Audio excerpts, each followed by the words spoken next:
ಎಲ್ರಿಗೂ ನಮಸ್ಕಾರ. ಎಲ್ಲರೂ ಹೇಗಿದ್ದೀರಾ? ಎಲ್ಲರೂ ರಾಯರ ಕೃಪೆಯಿಂದ ಚೆನ್ನಾಗಿದ್ದೀರಾ ಅಂತ ನಾನು ಭಾವಿಸ್ತೀನಿ. ರಾಯರು ನಿಮ್ಮೆಲ್ರಿಗೂ ಸುಖ, ಶಾಂತಿ, ನೆಮ್ಮದಿ, ಆಯುಸ್ಸು, ಆರೋಗ್ಯ, ಭಾಗ್ಯ ಕೊಟ್ಟು ಕಾಪಾಡಲಿ ಅಂತ ಕೇಳ್ಕೊತೀನಿ. ಕೆಲವ್ರಿಗೆ ಎಲ್ಲ ಒಂದು ಸುಖವನ್ನು ಕೊಟ್ಟಿರ್ತಾರೆ ದೇವರು, ಆದರೆ ಅವ್ರಿಗೆ ನೆಮ್ಮದಿ ಇರೋದಿಲ್ಲ. ಎಲ್ಲ ಇದೆ ನನ್ನ ಹತ್ರ, ದುಡ್ಡು, ಆಸ್ತಿ, ಹಣ, ಕಾಸು ಎಲ್ಲ ಇದೆ ಅಂತ ಅನ್ನೋರಿಗೆ ಮನಸ್ಸಿಗೆ ನೆಮ್ಮದಿ ಇರೋದಿಲ್ಲ. ಇನ್ನು ನನ್ನ ಹತ್ರ ಎಲ್ಲನೂ ಇದೆ ಅಂದರೆ ನೆಮ್ಮದಿ ಇದೆ, ಎಲ್ಲರೂ ನನ್ನ ಜೊತೆಯಲ್ಲಿದ್ದಾರೆ, ಯಾವುದೇ ಒಂದು ತೊಂದರೆ ಆಗಲಿ ಏನೇ ಆಗಲಿ ನನ್ನ ಹತ್ರ ಇಲ್ಲ. ಆದರೆ ನಾನು ಬಡವ ಆಗಿರ್ಬೋದು, ನನ್ನ ಹತ್ರ ಎಲ್ಲವೂ ಇದೆ, ಆದರೆ ನನಗೆ ಕಷ್ಟ ಇದೆ. ಕಷ್ಟ ಅಂತಂದರೆ ದುಡ್ಡಿನ ಸಮಸ್ಯೆ. ಮನೆಯಲ್ಲಿ ನೆಮ್ಮದಿ ಇದೆ, ಮಕ್ಕಳಲ್ಲಾಗಿರ್ಬೋದು ಇಲ್ಲ ಹೊರಗಡೆ ಜನದಲ್ಲಾಗಿರ್ಬೋದು, ಎಲ್ಲದರಲ್ಲೂ ನೆಮ್ಮದಿ ಇದೆ, ಆದರೆ ನಾನು ಬಡವ ಆಗಿದ್ದೀನಿ, ಹಣಕಾಸಿಗೆ ಸಮಸ್ಯೆ ಇದೆ ಅಂತನ್ನೋರು ಎರಡೂ ರೀತಿ ಜನ ಅನ್ನೋದು ಇರ್ತಾರೆ. ಎಲ್ಲವೂ ಇರೋರಿಗೆ ಒಂಥರ ಚಿಂತೆ ಆದರೆ, ಏನು ಇಲ್ಲದವ್ರಿಗೆ ಒಂಥರ ಚಿಂತೆ ಆಗಿರುತ್ತೆ. ಒಬ್ಬೊಬ್ಬ ಮನುಷ್ಯನಿಗೂ ಒಂದೊಂದು ಥರ ಚಿಂತೆ ಅನ್ನೋದು ಸಹ ಕೊಟ್ಟಿರ್ತಾರೆ. ಏಕೆ ಅಂತಂದರೆ ನಾವು ಮನುಷ್ಯರಾಗಿ ಹುಟ್ಟಿದ ಮೇಲೆ ಎಲ್ಲದಕ್ಕೂ ಸರಿಯಾಗಿದೆ, ಎಲ್ಲದರಲ್ಲೂ ನಾನು ಕರೆಕ್ಟಾಗಿದ್ದೀನಿ, ನನಗೆ ಯಾವ ಕಷ್ಟ ಇಲ್ಲ, ಯಾವ ಚಿಂತೆನೂ ಇಲ್ಲ ಅಂತ ಹೇಳೋವಂಥ ಮನುಷ್ಯ ಯಾರೂ ಆಗಿರೋದಿಲ್ಲ. ಏಕೆಂತಂದರೆ ಪ್ರತಿದಿನವೂ ಅಷ್ಟೇ ಪ್ರತಿ ಜನರಿಗೂ ಒಂದೊಂದು ಥರ ಕಷ್ಟ, ನಷ್ಟ, ಸುಖ, ನೋವು ಅನ್ನೋದು ಸಹ ಬರ್ತಿರುತ್ತೆ. ಏಕೆ ಅಂತಂದರೆ ಅದೆಲ್ಲ ದೇವ್ರ ಇಚ್ಛೆನೇ ಆಗಿರುತ್ತೆ. ಒಬ್ಬ ಮನುಷ್ಯನಿಗೆ ಏನು ಕೊಡಬೇಕು, ಇವ್ನಿಗೆ ಏನು ಕೊಡಬಾರ್ದು, ಇವ್ನಿಗೆ ಕೊಟ್ಟರೆ ಯಾವ ಥರ ಇವನು ಜೀವನ ಮಾಡ್ತಾನೆ, ಇವ್ನಿಗೆ ಸುಖ ಕೊಟ್ಟಿಲ್ಲ ಅಂದರೆ ಯಾವ ಥರ ಇರ್ತಾನೆ ಅಂತಲೂ ಸಹ ದೇವ್ರುಗಳು ನಮ್ಮನ್ನು ಪರೀಕ್ಷೆ ಮಾಡ್ತಾರೆ. ಪರೀಕ್ಷೆ ಕೊಟ್ಟು ನಮಗೆ ಕಷ್ಟಗಳು ಅನ್ನೋದನ್ನು ಕೊಡೋದು. ಏಕೆಂತಂದರೆ ಗೊತ್ತಿಲ್ದಿರ ನಮ್ಮ ಹಿಂದೆ ಸಾವಿರ ಕಷ್ಟಗಳು ಅನ್ನೋದು ಬರ್ತಿರುತ್ತೆ. ಅದು ನಮ್ಮಿಂದ ಆಗಿರೋ ತಪ್ಪಾಗಿರ್ಬೋದು, ಇಲ್ಲ ನಾವು ಮಾತಾಡೋದ್ರಲ್ಲಾಗಿರ್ಬೋದು, ಇಲ್ಲ ನಾವು ಬೇರೆಯವ್ರನ್ನ ನೋಡ್ತೀವಲ್ಲ ಆ ದೃಷ್ಟಿಲೇ ಆಗಿರ್ಬೋದು. ಇದರಿಂದನೇ ಸಹ ನಮಗೆ ಕಷ್ಟ ಅನ್ನೋದು ಬರೋವಂಥದ್ದು. ನಾವು ಜೀವನನ ಎಷ್ಟು ಸೂಕ್ಷ್ಮತೆಯಿಂದ ನಾವು ತೊಗೊಂಡೋಗ್ತೀವೋ ಅಷ್ಟು ನಮಗೆ ಒಳ್ಳೆಯದಾಗ್ತಿರುತ್ತೆ.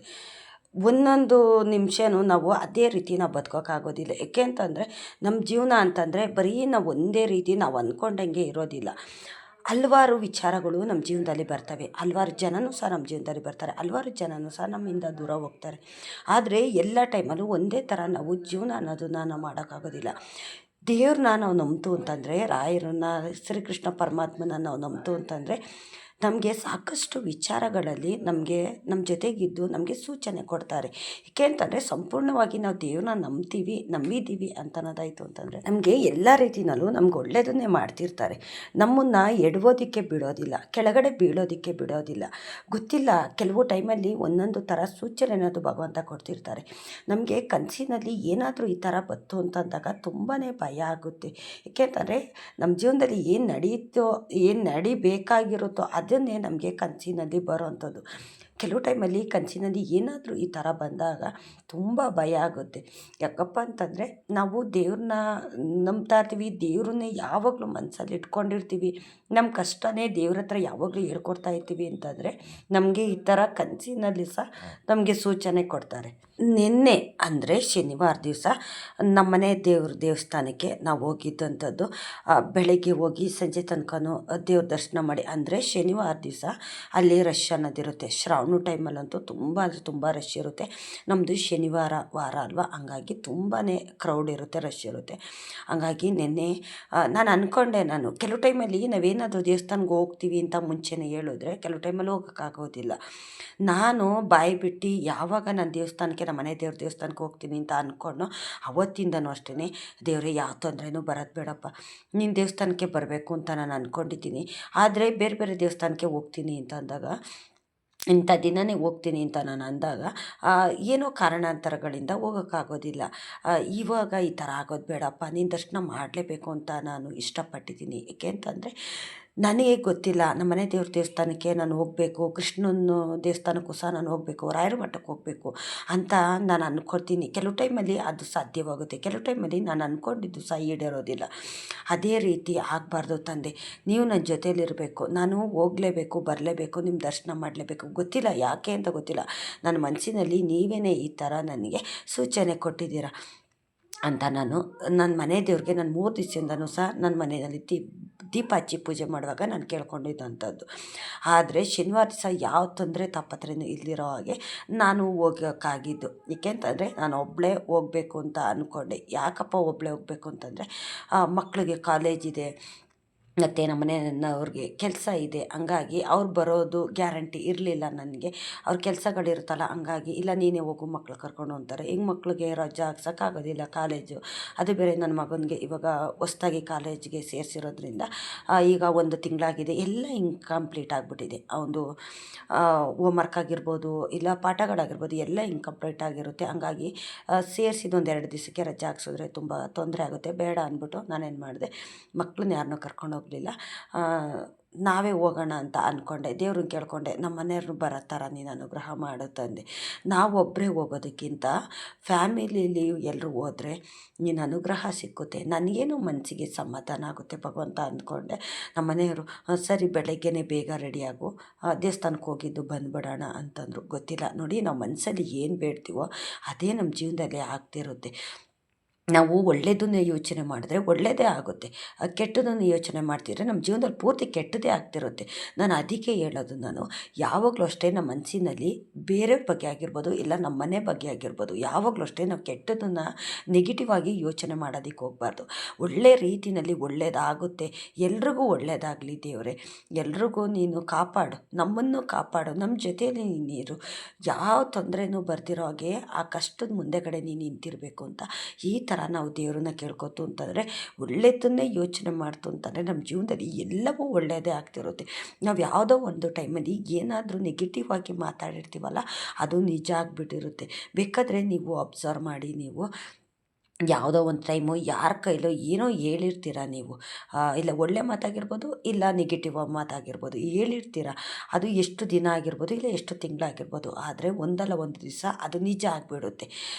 ನಮ್ಗೆ ಗೊತ್ತಿರೋದಿಲ್ಲ, ಆದರೆ ಆ ಘಟನೆ ನಮ್ಮ ಜೀವನದಲ್ಲಿ ನಡೆದಾಗ ನಮ್ಗನ್ಸುತ್ತೆ, ಹೌದು ನಾನು ಈ ಥರ ಯಾರ ಕೈಲೋ ಹೇಳಿದ್ದೆ, ಈ ಮಾತಾಡಿದ್ದೆ ನಾನು, ಅದಕ್ಕೆ ಇವಾಗ ನನಗೆ ಈ ಥರ ಒಳ್ಳೆಯದಾಗಿದೆ, ನಾನು ಒಳ್ಳೇದು ಮಾತಾಡಿದ್ದಕ್ಕೆ, ಇಲ್ಲ ಕೆಟ್ಟದ್ದು ಮಾತಾಡಿದ್ದಕ್ಕೆ ನನಗೆ ಈ ಥರ ಕೆಟ್ಟದಾಗಿದೆ ಅಂತ ನಮಗೆ ಗೊತ್ತಾಗ್ಬಿಡುತ್ತೆ. ಅದಕ್ಕೆ ಹೇಳೋದು, ಯಾವಾಗಲೂ ಸಹ ದೇವರು ನಮ್ಮನ್ನು ಕಾಯ್ತಿರ್ತಾರೆ. ಆದರೆ ನಾವು ದೇವರು ನೋಡ್ತಾರೋ ನೋಡೋದವೋ, ನಾವು ಮೋಸ ಮಾಡೋದನ್ನು ಸಹ ಭಗವಂತ ಯಾವಾಗಲೂ ನಮ್ಮನ್ನೇ ನೋಡ್ತಿರ್ತಾರೆ, ನಮ್ಮನ್ನೇ ಕಾಯ್ತಿರ್ತಾರೆ.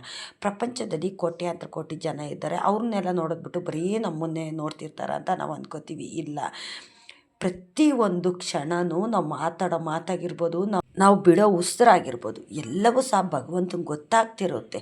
ಏಕೆಂತಂದರೆ ಈಗ ನಮಗೆ 2 ಕಣ್ಣಿದೆ, ನಾವು ನೋಡೋದು ಎದುರುಗಡೆ ದೃಷ್ಟಿ ಮಾತ್ರ. ನಮ್ಮ ಎದುರುಗಡೆ ಏನಾಗ್ತಿದೆ ಅದನ್ನು ಮಾತ್ರ ನಾವು ನೋಡೋದು. ನಮ್ಮ ಹಿಂದೆಗಡೆ ಏನಾಗ್ತಿದೆ, ನಮ್ಮ ಅಕ್ಕಪಕ್ಕ ಏನಾಗ್ತಿದೆ ಅನ್ನೋದು ನಮಗೆ ಗೊತ್ತಾಗೋದಿಲ್ಲ. ಆದರೆ ದೇವ್ರು ಆ ಥರ ಅಲ್ಲ. ದೇವ್ರಿಗೆ ಮೈಯೆಲ್ಲ ಕಣ್ಣುಗಳು. ಪ್ರತಿಯೊಬ್ಬ ಮನುಷ್ಯನು ಪ್ರತಿಯೊಂದು ಕ್ಷಣವೂ ಸಹ ಅಬ್ಸರ್ವ್ ಮಾಡ್ತಿರ್ತಾರೆ. ಇವ್ರು ಏನು ಮಾತಾಡ್ತಾರೆ, ಇವ್ರು ಯಾರಿಗೆ ಏನು ಮೋಸ ಮಾಡಿದ್ದಾರೆ, ಯಾರಿಗೆ ಒಳ್ಳೇದು ಮಾಡಿದ್ದಾರೆ, ಯಾರು ಕೆಟ್ಟದ್ದು ಮಾಡಿದ್ದಾರೆ, ಇದನ್ನೆಲ್ಲನೂ ಸಹ ದೇವರು ಪ್ರತಿ ಕ್ಷಣವೂ ನಮ್ಮನ್ನು ಕಾಯ್ತಿರ್ತಾನೆ.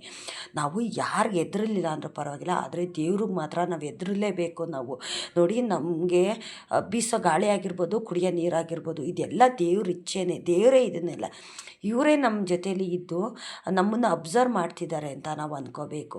ನಮ್ಮ ಜೊತೆ ಗಾಳಿ ನೀರು ಇಲ್ಲ ಅಂದರೆ ನಮಗೆ ಇರೋಕ್ಕಾಗುತ್ತಾ? ಇಲ್ಲ. ಅದೇ ದೇವ್ರ ಅನುಗ್ರಹ ಅಂತ ನಾವು ಅಂದ್ಕೋಬೇಕು. ದೇವ್ರ ಅನುಗ್ರಹದಿಂದನೇ ಇದೆಲ್ಲ ಕೊಟ್ಟಿದ್ದಾನೆ ಭಗವಂತ. ದೇವರು ನಮಗೆ ಏನೇನೆಲ್ಲ ಕೊಟ್ಟಿದ್ದಾನೆ ಅಲ್ವಾ, ಎಲ್ಲವನ್ನು ಸಹ ನಮಗೆ ಫ್ರೀಯಾಗಿ ಕೊಟ್ಟಿದ್ದಾನೆ.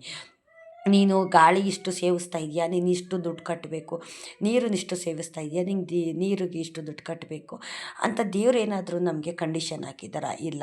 ಆದರೆ ನಾವು ಮನುಷ್ಯರು ಮಾತ್ರ ಎಲ್ಲದಕ್ಕೂ ಒಂದು ಕಂಡೀಷನ್ ಅನ್ನೋದನ್ನು ನಾವು ಹಾಕ್ಕೊಂಡು ಬಂದುಬಿಟ್ಟಿದ್ದೀವಿ. ಏಕೆಂತಂದರೆ ಒಬ್ಬರು ನೋಡಿ ಒಬ್ಬರು ಕಲಿಯೋಂಥದ್ದು. ಈಗ ಒಬ್ಬ ಮನುಷ್ಯ ಒಳ್ಳೆ ದಾರಿನಲ್ಲಿ ಹೋಗ್ತಿದ್ದಾನೆ ಅಂತಂದರೆ ಅವನನ್ನೇ ಫಾಲೋ ಮಾಡ್ತಾರೆ, ಒಳ್ಳೆ ದಾರಿನಲ್ಲಿ ಹೋಗ್ತಾರೆ. ಈಗ ಒಬ್ಬ ಮನುಷ್ಯ ಕೆಟ್ಟದ್ದೇನೆ ಮಾತಾಡ್ತಾನೆ, ಕೆಟ್ಟ ಕೆಲಸನೇ ಮಾಡ್ತಾನೆ, ಕೆಟ್ಟ ದಾರಿನಲ್ಲಿ ಅವನು ಹೋಗ್ತಿದ್ದಾನೆ ಅಂತಂದರೆ ಅವ್ರ ಜೊತೆಲಿರೋರು ಸಹ ಅದನ್ನೇ ಕಲ್ತ್ಕೊಂಡ್ಬಿಡ್ತಾರೆ. ನಾವು ಯಾವುದನ್ನು ನಾವು ರೂಢಿ ಮಾಡ್ಕೊಂಡು ಬರ್ತೀವೋ, ಯಾವುದನ್ನು ನಮ್ಮ ಜೀವನದಲ್ಲಿ ಅನ್ವಯ ಮಾಡ್ಕೋತೀವೋ ಅದೇ ನಮ್ಮ ಜೀವನ ಆಗಿಬಿಟ್ಟಿರುತ್ತೆ. 1000 ದಾರಿಗಳು ನಮ್ಮ ಜೊತೆಯಲ್ಲಿರುತ್ತೆ. ಒಳ್ಳೆಯದು ಕೆಟ್ಟದ್ದು ಬೇರೆ ಬೇರೆ ಕಾರಣಗಳಿಂದ ದಾರಿಗಳನ್ನೋದು ನಮ್ಮ ಜೊತೆ ಇರುತ್ತೆ. ನಮ್ಗೆ ಯಾವುದು ಒಳ್ಳೆಯದು ಅದನ್ನು ಮಾತ್ರ ನಾವು ಆಯ್ಕೆ ಮಾಡ್ಕೋಬೇಕು. ಕೆಟ್ಟದ್ರಿಂದ ನಮಗೆ ಎಷ್ಟು ಒಳ್ಳೆಯದಾಗುತ್ತೆ ಅಂತ ಅನ್ನೋದಾಯಿತು ಅಂತಾರೋ, ಕೆಟ್ಟ ದಾರಿಗೆ ಯಾವುದೇ ಕಾರಣಕ್ಕೂ ನಾವು ಹೋಗೋದಕ್ಕೆ ಹೋಗಬಾರ್ದು. ಒಳ್ಳೆಯದಷ್ಟೇ ನಮ್ಮ ಜೊತೆಲಿರೋವಂಥದ್ದು. ದೇವ್ರುಗಳು ಎಲ್ಲೆಲ್ಲೂ ಇರೋದಿಲ್ಲ. ಒಳ್ಳೆಯವ್ರ ಜೊತೆಯಲ್ಲೇ, ಕಷ್ಟದ ಜೊತೆಯಲ್ಲೇ ದೇವ್ರುಗಳು ಇರೋವಂಥದ್ದು. ಇದನ್ನು ಸಹ ನಾನು ಅಬ್ಸರ್ವ್ ಮಾಡಿದ್ದೀನಿ ನಾನು. ಹಾಗಾಗಿ ನಾವು ದೇವ್ರನ್ನ ಎಷ್ಟು ನಂಬ್ತೀವೋ, ಎಷ್ಟು ಭಕ್ತಿಯಿಂದ ನಾವು ಬೇಡ್ತೀವೋ ಅಷ್ಟು ನಮ್ಗೆ ಒಳ್ಳೇದಾಗ್ತಿರುತ್ತೆ. ಕೆಲವು ಟೈಮಲ್ಲಿ ನನಗೆ ಕೆಟ್ಟದಾಗುತ್ತೆ, ಕೆಟ್ಟದ್ದು ಮಾಡ್ತಿದ್ದಾರೆ ಯಾರು ಅಂತಂದರೆ ಅದರಿಂದ ಒಳ್ಳೆಯದು ಉದ್ದೇಶ ಇಟ್ಕೊಂಡೇ ದೇವರು ಕೆಟ್ಟದ್ದನ್ನು ಮಾಡ್ತಿರ್ತಾರೆ. ಸುಮ್ಮನೆ ನಮಗೆ ಕೆಟ್ಟದನ್ನ ಕೊಡೋದಿಲ್ಲ. ನಮ್ಮಿಂದ ಏನಾದರೂ ತಪ್ಪಾಗಿದ್ರು ಮಾತ್ರ ನಮಗೆ ಕೆಟ್ಟದಾಗೋ ಅಂಥದ್ದು. ಕೆಲವರು ಹೇಳ್ತಾರೆ, ನನ್ನ ಕೆಲಸ ಇಲ್ದಿರ ನಾನು ಇಷ್ಟು ದಿನ ನಾನು ದೇವ್ರ ಹತ್ರ ಬೇಡ್ಕೋತಿದ್ದೆ, ಆದರೆ ಒಂದು ಒಳ್ಳೆ ಕೆಲಸ ಸಿಕ್ಕಿದೆ ನನಗೆ. ನಾನೇನಕ್ಕೆ ಆಸೆ ಪಡ್ತಿದ್ನೋ, ಏನಕ್ಕೋಸ್ಕರ ನಾನು ಕೈ ಚಾಚಿದ್ನೋ ಅದನ್ನೆಲ್ಲ ದೇವ್ರು ಈಡೇರಿಸ್ತಿದ್ದಾರೆ. ರಾಯರ ಮಠಕ್ಕೆ ಹೋಗೋಕ್ಕೆ ಆಗ್ತಿರ್ಲಿಲ್ಲ ನನಗೆ. ಯಾರೋ ಒಬ್ಬರು ಫ್ರೆಂಡ್ಸ್ ಆಗಿರ್ಬೋದು, ಇಲ್ಲ ಬೇರೆ ಯಾರೋ ಹೋಗೋ ಅಂಥವ್ರ ಜೊತೆ ನಾನು ಹೋದೆ.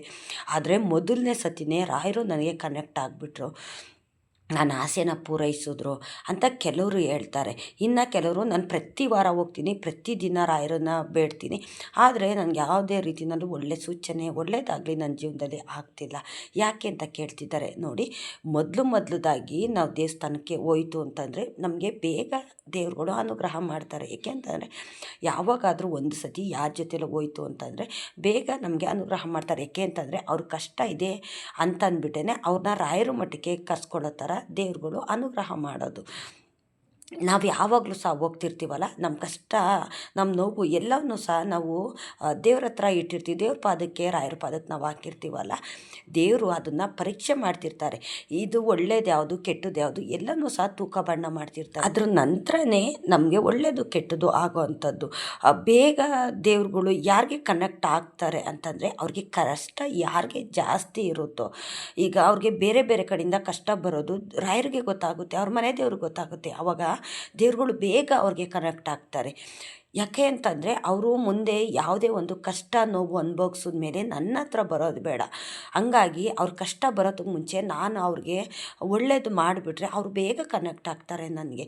ನನ್ನ ಹತ್ರ ಬಂದು ಬೇಡೋ ಅಂತ ಸಮಯ ಬರೋದಿಲ್ಲ. ಕಣ್ಣೀರು ಹಾಕ್ಕೊಂಡು ನನ್ನ ಹತ್ರ ಕೇಳಬಾರ್ದು ಅವರು ಅಂತಂದ್ಬಿಟ್ಟೆ ಬೇಗ ಅಂಥವ್ರಿಗೆ ಕನೆಕ್ಟ್ ಆಗೋವಂಥದ್ದು. ಯಾರಿಗೆ ಕಷ್ಟ ಜಾಸ್ತಿ ಇದೆಯೋ, ಬೇರೆಯವರಿಂದ ಯಾರಿಗೆ ಮೋಸ ಆಗ್ತಿದೆಯೋ, ಈ ಥರ ಎಲ್ಲೆಲ್ಲಿ ಯಾರ್ಯಾರು ನೋವು ಅನುಭವಿಸ್ತಿರ್ತಾರಲ್ಲ ಅಂಥವ್ರಿಗೆ ಬೇಗ ರಾಯರು ಕನೆಕ್ಟ್ ಆಗಿಬಿಡ್ತಾರೆ. ಏಕೆಂತಂದರೆ ನಾವು ಬೇಡಿದ ತಕ್ಷಣ ವರ ಕೊಡೋವಂಥ ರಾಯರು ಅಂತ ಹೇಳ್ತೀವಲ್ಲ, ಹಂಗಾಗಿ ಕಷ್ಟ ಜಾಸ್ತಿ ಎಲ್ಲಿರುತ್ತೋ ಅಲ್ಲೇ ಬೇಗ ರಾಯರು ಕನೆಕ್ಟ್ ಆಗಿ ಅವ್ರಿಗೆ ಒಳ್ಳೇದು ಮಾಡೋವಂಥದ್ದು. ಇದನ್ನು ನಾವು ಅರ್ಥ ಮಾಡ್ಕೊಳ್ಳೋದಿಲ್ಲ. ಏಕೆ ಅಂತಂದರೆ ನಮ್ಮ ಕಣ್ಣೆದುರುಗಡೆ ಏನು ಕಾಣೋದು ಅಂತಂದರೆ ಬಡತನ ಸಿರಿತನ ಅಷ್ಟೇ ಕಾಣುವಂಥದ್ದು. ಈ ಜಾಸ್ತಿ ಸಿರಿತನನೇ ಅನುಭವಿಸ್ತಿರ್ತಾರೆ. ಅವರು ಒಳ್ಳೆ ದಾರಿನಲ್ಲಿರೋದಿಲ್ಲ, ಒಳ್ಳೇದು ಮಾತಾಡೋದಿಲ್ಲ, ಕೆಟ್ಟದನ್ನೇ ಪಾಲಿಸ್ತಿರ್ತಾರೆ, ಕೆಟ್ಟದನ್ನೇ ಮಾಡ್ತಿರ್ತಾರೆ. ಅಂಥವ್ರಿಗೆ ಜೀವನ ಪೂರ್ತಿ ಒಳ್ಳೇದಾಗ್ತಿದೆ ಅಂತ ಹೇಳ್ತೀವಿ ನಾವು. ನಮ್ಮ ಕಣ್ಣೆದುರುಗಡೆ ಕಾಣೋದೇ ಇದು. ನಾನು ತುಂಬ ದೇವ್ರು ನಂಬ್ತೀನಿ, ನಾನು ಒಳ್ಳೆ ತಂದಲ್ಲೇ ಇದ್ದೀನಿ, ಆದರೆ ನನಗೆ ಯಾಕೆ ಬಡತನ, ಯಾಕೆ ಕಷ್ಟದ ಮೇಲೆ ಕಷ್ಟ, ಹಣದ ಸಮಸ್ಯೆ, ನನಗೆ ಆರೋಗ್ಯದ ಸಮಸ್ಯೆ, ಮಕ್ಕಳು ಹೇಳಿದ ಮಾತು ಕೇಳೋದಿಲ್ಲ, ಮನೆಯಲ್ಲಿ ಗಂಡ ಹೇಳಿದ ಮಾತು ಕೇಳೋದಿಲ್ಲ ಅಂತ ಈ ಥರ ಎಲ್ಲ ಹಲವಾರು ಕಷ್ಟಗಳನ್ನೋದು ಇರುತ್ತೆ. ಆವಾಗ ನಾವು ಕೇಳ್ಕೊಳ್ಳೋದೆಷ್ಟು, ಆವಾಗ ಕೆಲವು ಟೈಮಲ್ಲಿ ದೇವ್ರ ಪೂಜೆ ಮಾಡೋದು ಬೇಡಪ್ಪ. ಯಾಕೆ ದೇವ್ರ ಪೂಜೆ ಮಾಡಿ ನಾನು ಬರೀ ನಾನು ಕಷ್ಟನೆಲ್ಲ ದೇವ್ರ ಹತ್ರ ಹೇಳ್ಕೊತಾ ಇದ್ದೀನಿ, ಆದರೆ ಒಳ್ಳೇದನ್ನು ಮಾತ್ರ ಮಾಡ್ತಿಲ್ಲ. ಎಷ್ಟು ದೇವ್ರು ನಂಬಿದ್ರು ನನಗೆ ಒಳ್ಳೇದಾಗ್ತಿಲ್ಲ ಅಂತಂದಮೇಲೆ ಮತ್ತು ನಾನೇಂತಿಗೆ ನಾನು ಪೂಜೆ ಮಾಡಬೇಕು ಅಂತ ಕೆಲವು ಟೈಮಲ್ಲಿ ಮನಸ್ಸನ್ನ ನಾವು ಕೆಡ್ಸ್ಕೋತೀವಿ. ನಾವು ಪೂಜೆ ಮಾಡೋದನ್ನೇ ನಾವು ನಿಲ್ಲಿಸ್ಕೋತೀವಿ. ಏಕೆ ಅಂತಂದರೆ ಅವ್ರ ಪರಿಸ್ಥಿತಿ ಆ ಥರ ಇರುತ್ತೆ. ಅವಾಗವಾಗ ನಮ್ಗೆ ಆ ಥರ ಕಷ್ಟ ಅನ್ನೋದು ಬರ್ತಿದ್ದಾಗ ಎಷ್ಟು ದೇವ್ರ ಪೂಜೆ ಮಾಡಿದ್ರು ಬೇಡಪ್ಪ ಅಂತ ಅನಿಸುತ್ತೆ. ಆದರೆ ನಮ್ಮನ್ನು ಆ ಟೈಮಲ್ಲಿ ಪರೀಕ್ಷೆ ಮಾಡ್ತಿರ್ತಾರೆ ರಾಯರು. ಕಷ್ಟ ಜಾಸ್ತಿ ಬಂದಾಗ ಇವ್ರು ಪೂಜೆ ಮಾಡ್ತಾರ, ದೇವ್ರು ನಂಬ್ತಾರ ನಂಬಲ್ವ ಅಂತ ಜಾಸ್ತಿ ನಮ್ಮನ್ನು ಪರೀಕ್ಷೆ ಮಾಡೋವಂಥದ್ದು. ಅಂಥ ಟೈಮಲ್ಲಿ ಕಷ್ಟ ಜಾಸ್ತಿ ಬರೋ ಟೈಮಲ್ಲಿ ಯಾವುದೇ ಕಾರಣಕ್ಕೂ ದೇವ್ರ ಪೂಜೆ ಮಾಡೋದು, ದೇವಸ್ಥಾನಕ್ಕೆ ಹೋಗೋದನ್ನ ಮಾತ್ರ ನಿಲ್ಲಿಸೋದಕ್ಕೆ ಹೋಗಬಾರ್ದು. ನೋಡಿ, ನಾವು ಮಾಡೋ ಕೆಲಸ ಕಾರ್ಯದಲ್ಲಿ, ನಾವು ಮಾತಾಡೋ ಮಾತಲ್ಲಿ ಭಗವಂತ ಇರ್ತಾನೆ, ಆಯಿತಾ. ನಾವು 24 ಗಂಟೆ ದೇವ್ರ ಮುಂದೆ ಕೂತ್ಕೊಂಡು ದೇವ್ರ ಪೂಜೆನೇ ಮಾಡಬೇಕು, ದೇವ್ರ ಹತ್ರ ನಮ್ಮ ಕಷ್ಟ ಎಲ್ಲ ಹೇಳ್ಕೊಂಡ್ರೆ ದೇವ್ರು ಒಳ್ಳೇದು ಮಾಡ್ತಾನೆ ಅಂತ ಅಲ್ಲ. ಹೌದು, ದೇವ್ರನ್ನ ನಂಬೋದು ಒಂದು ಭಾಗ. ಈಗ ಒಬ್ಬ ಮನುಷ್ಯ ಅಂದರೆ 2 ಕಣ್ಣು 2 ಕೈ ಕಾಲು ಕೊಟ್ಟಿದ್ದಾರೆ ಅಂತಂದರೆ ಒಂದು ಭಾಗ ನಾವು ದೇವ್ರನ್ನ ನಂಬಬೇಕು, ದೇವ್ರ ಮೇಲೆ ನಾವು ಭಾರ ಹಾಕಬೇಕು. ಇನ್ನೊಂದು ಭಾಗ ನಾವು ಕಷ್ಟಪಟ್ಟು ಕೆಲಸ ಕಾರ್ಯನ ಮಾಡಬೇಕು. ನಾವು ಏನೊಂದು ಕೆಲಸ ಕಾರ್ಯ ಮಾಡ್ತೀವಲ್ಲ ಅದರಲ್ಲಿ ಭಗವಂತ ಇರ್ತಾನೆ. ನಾನು ಮಾಡೋ ಕೆಲಸದಲ್ಲೇ ನಾನು ದೇವ್ರನ್ನ ನೋಡ್ತೀನಿ, ನಾನು ಶ್ರದ್ಧೆ ಭಕ್ತಿಯಿಂದ ದೇವ್ರನ್ನ ನಾನು ನಂಬಿದ್ದೀನಲ್ಲ, ಅದೇ ರೀತಿ ನನ್ನ ಕೆಲಸನೂ ಸಹ ಅದೇ ರೀತಿ ಮಾಡ್ತೀನಿ. ನಾನು ಮಾಡೋ ಕೆಲಸದಲ್ಲಿ ಯಾರಿಗೂ ತೊಂದರೆ ಆಗೋದಿಲ್ಲ ಅಂತ ನಾವಿಷ್ಟನ್ನು ಅಂದ್ಕೊಂಡು ನಾವು ಮಾಡೋ ಕೆಲಸದಲ್ಲಿ ಭಗವಂತ ನೋಡ್ತು ಅಂತಂದರೆ ನೋಡಿ, ಜಯ ನಮ್ಮದೇ. ನಾವು ಏನೇ ಒಂದು ಕೆಲಸಕ್ಕೆ ನಾವು ಕೈ ಹಾಕಿದ್ರು ಆ ಜಯ ನಮಗೆ ಕೊಡ್ತಾರೆ ರಾಯರು, ನಮ್ಮ ಮನೆ ದೇವ್ರುಗಳು. ಹಾಗಂತ ಕಷ್ಟ ಬತ್ತು ಅಂತ ಅಂದ್ಬಿಟ್ಟು ನಾವು ಯಾರಿಗೂ ಅಷ್ಟೇ ಕೀಳಾಗಿ ನೋಡೋದಕ್ಕೆ ಹೋಗ್ಬಾರ್ದು, ಮೋಸ ಮಾಡೋದಕ್ಕೆ ಹೋಗ್ಬಾರ್ದು. ಸುಖ ಬತ್ತು ಅಂತಂದ್ರೂ ಸಹ ನಾವು ಯಾವುದೇ ಕಾರಣಕ್ಕೂ ನಾವು ಕೆಟ್ಟ ದಾರಿನ ಹಿಡಿಯೋದಕ್ಕೆ ಹೋಗ್ಬಾರ್ದು. ಭಗವಂತ ಇದ್ದಾನೆ, ಒಳ್ಳೆಯದ್ರ ಜೊತೆಯಲ್ಲಿ ಕೆಟ್ಟದ್ರ ಜೊತೆಯಲ್ಲಿ ದೇವ್ರುಗಳು ಇರ್ತಾನೆ. ಹಾಗಾಗಿ ದೇವ್ರು ನಂಬಿದ್ರೆ ನಮಗೆ ಕೆಟ್ಟದಾಗೋದಿಲ್ಲ, ಒಳ್ಳೆಯದೇ ಆಗ್ತಿರುತ್ತೆ. ಏನೋ ಒಂದು ಸೂಚನೆ ಕೊಟ್ಟಿದ್ದಾರೆ ರಾಯರು ಅಂತಂದರೆ ಅದಕ್ಕೆಲ್ಲ ಒಂದು ಉತ್ತರ ಅನ್ನೋದು ಸಹ ರಾಯರು ಕೊಡ್ತಾರೆ. ನಮ್ಮ ಜೀವನದಲ್ಲಿ ಹಲವಾರು ಕಷ್ಟ ಸುಖ ಅನ್ನೋದು ಸಹ ಬಂದೇ ಬರುತ್ತೆ. ಆ ಕಷ್ಟ ಸುಖದಲ್ಲಿ ಭಗವಂತ ಯಾವತ್ತೂ ನಮ್ಮ ಜೊತೆಯಲ್ಲಿ ನೀನು ಇರಬೇಕು ತಂದೆ. ನನಗೆ ಗೊತ್ತಿದ್ದು ಗೊತ್ತಿಲ್ಲದೇನೋ ಕೆಲವು ತಪ್ಪುಗಳು ನನ್ನಿಂದ ಆಗಿರ್ಬೋದು, ಏಕೆಂತಂದರೆ ನಾವು ಮನುಷ್ಯರೇ ತಪ್ಪು ಮಾಡೋ ಅಂಥದ್ದು. ಹಾಗಾಗಿ ನಾನು ಮಾಡಿರೋವಂಥ ತಪ್ಪುಗಳನ್ನ ದಯವಿಟ್ಟು ಕ್ಷಮಿಸು ತಂದೆ, ನನಗೆ ಶಿಕ್ಷೆ ಕೊಡಬೇಡ ಅಂತ ನಾವು ದೇವ್ರನ್ನ ಸಂಪೂರ್ಣವಾಗಿ ನಂಬ್ತು ಅಂತಂದರೆ ನಮಗೆ ಶಿಕ್ಷೆ ಕೊಡೋದಿಲ್ಲ, ಸೂಚನೆ ಕೊಡ್ತಾರೆ. ಆ ತಪ್ಪನ್ನ ತಿರ್ಗಾ ನೀನು ಮಾಡಬೇಡ ಅಂತಲೂ ಸಹ ನಮ್ಮ ಜೊತೆಯಲ್ಲೇ ಇದ್ದು ನಮ್ಮನ್ನು ಬಿಟ್ಟು ಬಿಡ್ದಾಗೆ ನಮ್ಮನ್ನು ಕಾಯ್ತಿರ್ತಾರೆ. ನೋಡಿ, ನಾವು ಏನನ್ನು ನಾವು ನಂಬ್ತೀವೋ ಅದರಿಂದ ನಮ್ಗೆ ಒಳ್ಳೇದೇ ಆಗ್ತಿರುತ್ತೆ. ಒಳ್ಳೇದು ಮಾಡಿದ್ರೆ ಒಳ್ಳೇದಾಗುತ್ತೆ, ಕೆಟ್ಟದ್ದು ಮಾಡಿದ್ರೆ ಕೆಟ್ಟದಾಗುತ್ತೆ. ಇಷ್ಟೊತ್ತು ನನ್ನ ವಿಡಿಯೋ ನೋಡಿದ್ದಕ್ಕಾಗಿ ತುಂಬ ಹೃದಯದ ಧನ್ಯವಾದಗಳು. ರಾಯರು ನಿಮ್ಮೆಲ್ಲರಿಗೂ ಸುಖ ಶಾಂತಿ ನೆಮ್ಮದಿ ಆಯುಸ್ಸು ಆರೋಗ್ಯ ಭಾಗ್ಯ ಕೊಟ್ಟು ಕಾಪಾಡಲಿ ಅಂತ ನಾನು ಕೇಳ್ಕೊತೀನಿ.